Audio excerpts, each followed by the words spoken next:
ng bayan, maasahan anumang panahon. Magandang oras po sa ating lahat, narito ng latest update sa lagay ng ating panahon sa susunod na 24 oras at sa binabantayan nating bagyo sa labas ng ating area of responsibility. Ngayon nga ay may bagyo tayong binabantayan sa silangan ng ating bansa. Huli itong namatan ng Pag-asa sa layong 1,350 kilometers silangan ng Eastern Visayas. Taglay nito ngayon ang lakas ng hangin na umaabot sa 55 kilometers per hour malapit sa gitna at pagbugsong umaabot ng 70 kilometers per hour. Kumikilos ito ng hilagang kanluran sa bilis na 30 kilometers per hour. Ating tatalakayin ang bagyong ito maya-maya lamang. At ngayong araw na ito ay makakaranas ng bagyang maulap hanggang sa maulap na kalangitan na may mga kalat-kalat na pagulan. Ang bahagi ng Batanes at Babuyan Islands, dulot ito ng northeasterly wind flow o yung pasimula ng hanging amihan.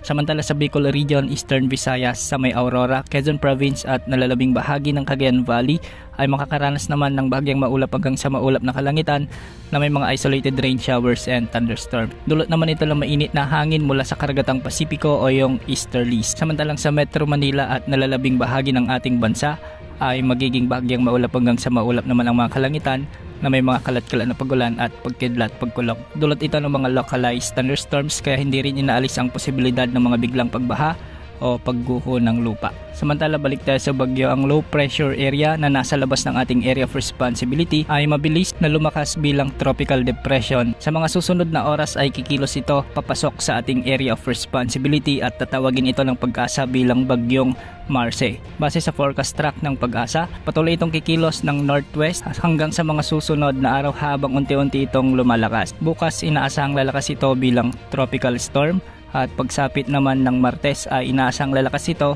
ng severe tropical storm. Pagsapit naman ng Miyerkules ay mas lalakas pa ito bilang typhoon category. Sa ngayon makikita sa forecast track na medyo malayo pa naman ito sa landmass o sa kalupaan ng Northern Luzon.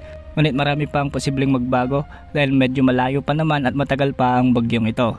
Dalawang senaryo ang sinabi ng Pag-asa na posibleng mangyari. Ang una rito ay posibleng lumapit sa kalupaan ng extreme northern Luzon o tawirin ang extreme northern Luzon kagaya ni dating bagyong Leon, o di kaya naman lalapit sa may silangan ng northern Luzon at kikilos ng hilagang silangan patungo sa southern Japan. Ngayon pa lamang ay pinapayon ng lahat na laging umantabay sa mga susunod na updates ukol sa bagyong ito. Yan muna ang latest update sa lagay ng panahon. Ito pang weather update ng bayan, maasahan anumang panahon.